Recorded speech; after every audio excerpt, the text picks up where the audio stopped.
Hey, hey folks. What did I call you in my video yesterday? Sleek little divination kitty cats. So yet another unboxing. It's all about the unboxings here lately. Which is not my favorite kind of video to make, but whatevs. You know, people are thirsty for content, and I'm happy to, provide it. So,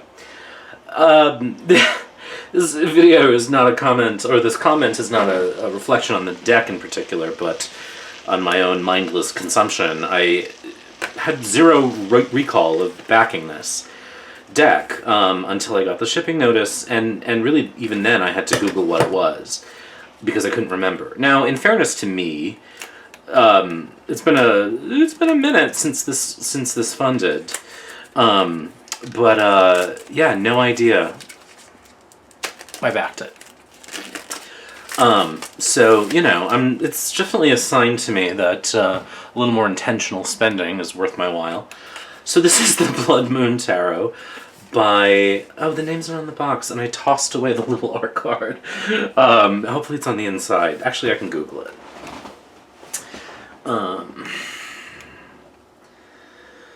Let's see.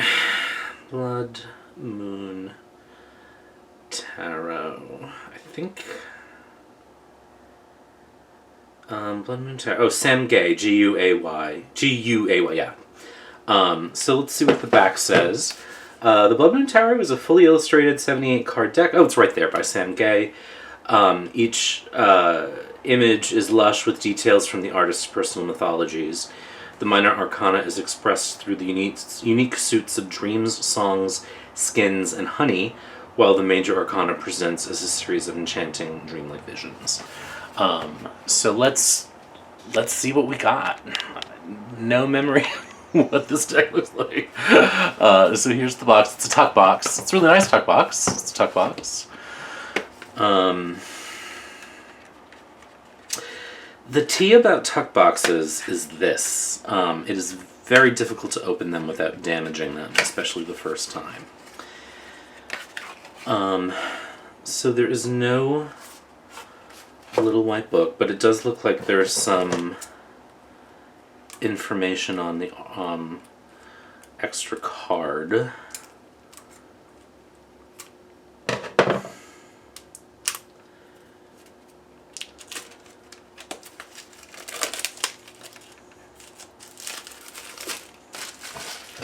So much plastic. There's got to be a way to do this without wrapping everything in plastic. Stop moving. Thank you.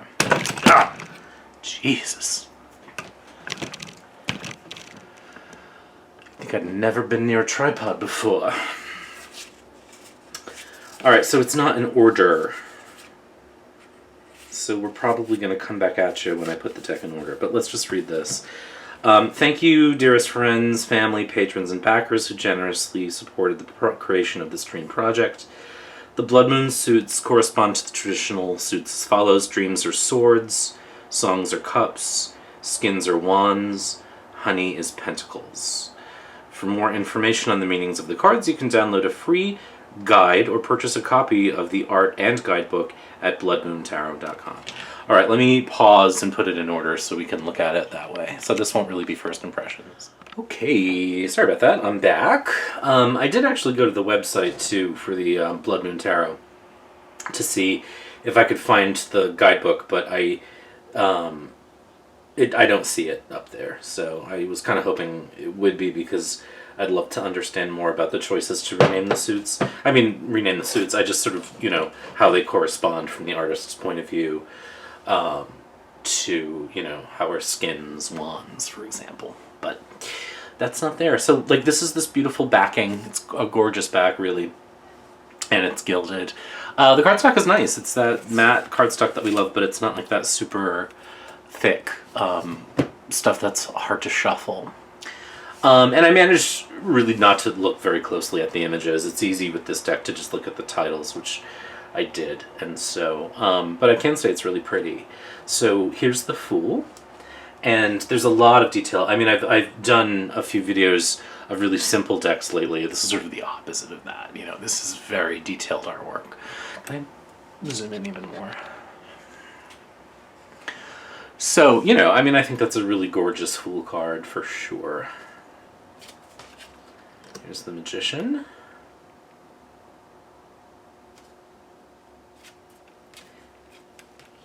And then the High Priestess. So you can see it's really, really breathtaking artwork. It's so I can see why I would have been excited to back it whenever that Kickstarter went live. I wonder when that was. Can I see? 2018, May 2018. So it's been a minute. You know, and it's funny. It's sort of like I've been talking about this with a couple friends lately too. It's like I feel a little oversaturated with new decks in the last few months. It's like it's like I find myself getting hard to, or find myself finding it hard to be excited about anything because there's so much. And so rather than like spending time with anything, it's sort of like, okay, here's this next deck. Okay, let me do this new unboxing, which is one reason why I'm anxious to get back to doing more educational content for my channel, because that's really what I love to do. I was just a little burnt out on new stuff to buy, he says, preparing to launch a book. Here's the Emperor. But this is beautiful, you know what I mean? It's a really fantasy world sort of artwork. Here are the lovers. These tree-like people. You know, I do wish there had been a little white book with this, or that it were online right now, because I'm always interested in what the artist has to say, why they chose what they did. But this is giving me the feeling of like a darker Shadowscapes. I think this is colored pencil rather than watercolor, looks like. Although it could be watercolor. I don't have it, but the Tower of the Hidden Realm, there's this sort of like quality, fantasy quality to it that is similar. Here's Strength. And the Hermit, that's a really cool Hermit card.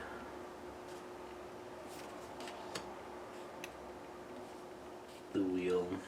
I think the Wheel's a card that just like trips a lot of artists up. Like they just don't know what to do with it. Which I wouldn't know what to do either. Justice. Look at this more closely.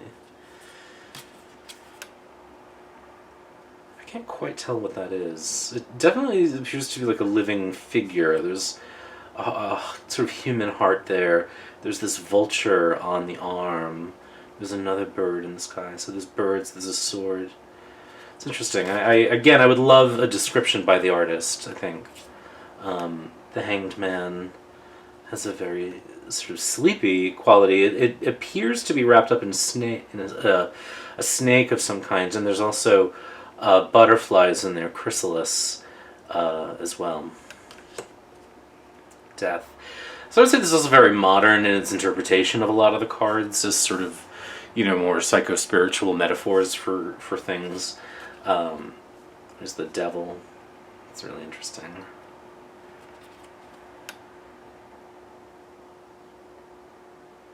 It's very sort of freaked out by that back. Just gonna be honest. The Tower. The Star.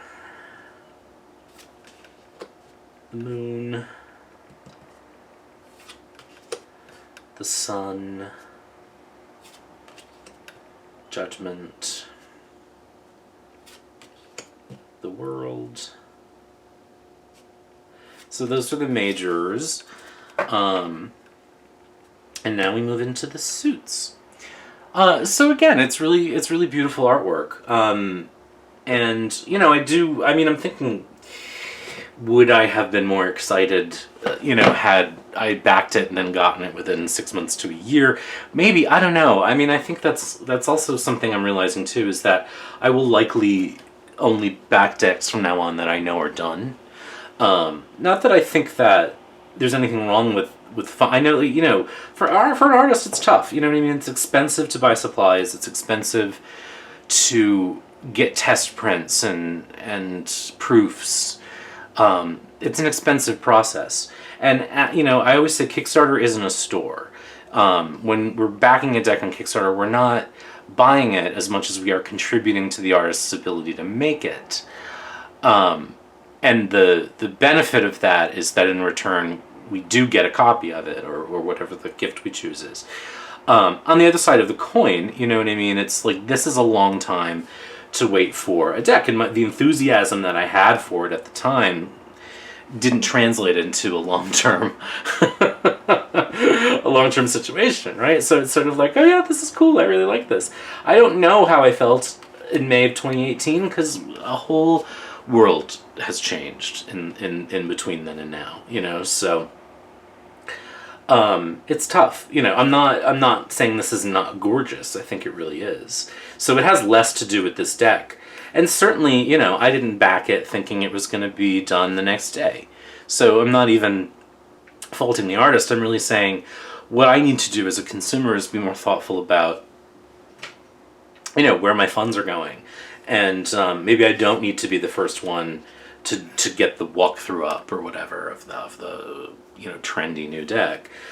Maybe I should avail myself of the hundreds and hundreds of walkthroughs that are being made available these days before I spend my money. Because I am, there are some decks I've gotten recently that I really love, and then there are some that I'm just like, okay, cool.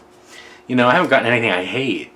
But in a weird way, it's almost like you react more strongly to the things you love and the things you hate. And the stuff that's sort of in between, you're like, okay, cool. It's like, those are the things that kind of wind up on the shelf. Now, I'm not saying that's the case for this, but I can see, looking at it now, that this is not the kind of deck I reach for much. Not because it's not beautiful, it's gorgeous. Because again, as I've talked about in a lot of my videos recently, I'm really reaching for simpler decks right now. So who's to say that I won't reach for this at some point down the line? Another reason why I would love to say that a little guidebook would be useful is because as I'm sort of walking through these, it's fair to say you're not really getting traditionally Rider-Waite-Smith imagery, right? So this is the suit of skins, this would be wands. So if you were going to compare this to the Rider-Waite-Smith two of wands, it's very different. And in fact, almost an opposite energy with these feet being bound rather than that, explorer, almost colonialist quality of the Waite-Smith. So again, sort of what is the artist thinking? This actually is reminding me a lot of the Marielle, with more people, I would say, more recognizably human figures. But with artwork that really, I think, appropriate. I think a deck is great when it diverges because we have the Waite-Smith. But sort of, what is this image telling me?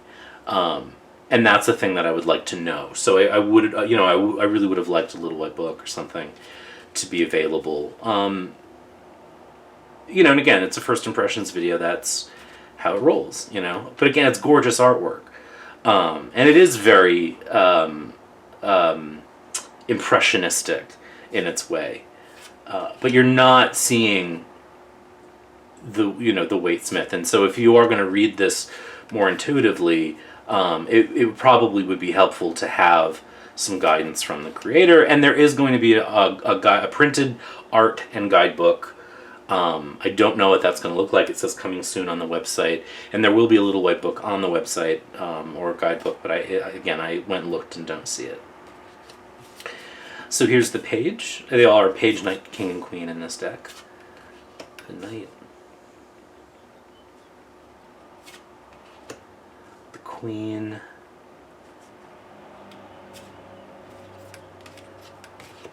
And the king. And again, sort of why skins? Why songs? Dreams make sense to me for swords. And honey even for earth, but even as a quartet, like each thing feels so different, and maybe that's the intention. A skin is very different from a song, is very different from honey, and different from a dream. Dreams and songs may have some sort of ephemeral quality to them, but sort of how those choices interplay, I'm really curious to know more about. So this is the suit of songs. This is cups. So this does look a little more familiar to the Rider-Waite-Smith eye here. And now this is reminding me a bit of the Numinous Tarot in its style. or its color palette, I should say.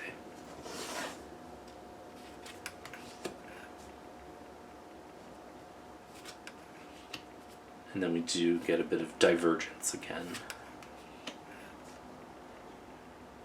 And again, I'm never opposed to diverging from the norm because I really like when decks do that. I just sort of also want to kind of know why and what's behind the thinking, you know. So 10. And then here we have the page, the knight, the queen, and the king. And so now we have dreams, which is swords. Here's the ace, the 2, the 3. I mean, you know, I'm all about a 3 of swords. That's not a heart stabbed with things. And this definitely has a much more dream-like quality, for sure, but nightmare quality. Here's the 4. And the 5. That's very cool. 6. 7. I think so far this is my favorite of the suits. Artistically, I really like it a lot. And it does feel swordsy in its way, even if it is a bit more nightmare than dream. You know, there's always a strangeness to it that I think is cool, and that certainly can happen when we get in our heads, and there's the 10. And so here's the page, the knight, the queen, and the king. And so finally we have the suit of honey, which would be pentacles. So here's the ace, the 2, the 3, the 4, 5, that's cool, 6, 7, 8, 9, 10, and then here's the page, the knight, the queen, and the king. So that is it. I'm not going to shuffle it because I do want to actually look at it more closely. You know, since I was experiencing it through a tripod, it's always more fun to see it in person, up close. But so that's the Blood Moon Tarot. Again, it's just shipping to backers now, but I did see on the website that pre-orders are opening up soon. There will be a little white book on the website, and it sounds like an art/guidebook available as well. Really beautiful artwork, really truly. I think it's gorgeous. And I think having the guidance of the author would be really interesting, for sure, because I do think they've, you know, I'm assuming they've put a lot of thought into it given how detailed and beautiful the artwork is. I think that their point of view would definitely be valuable to the reader, for sure. So I'm looking forward to that. But there we go, first impressions, Blood Moon Tarot, and hope you're doing well, be good, and we'll talk soon.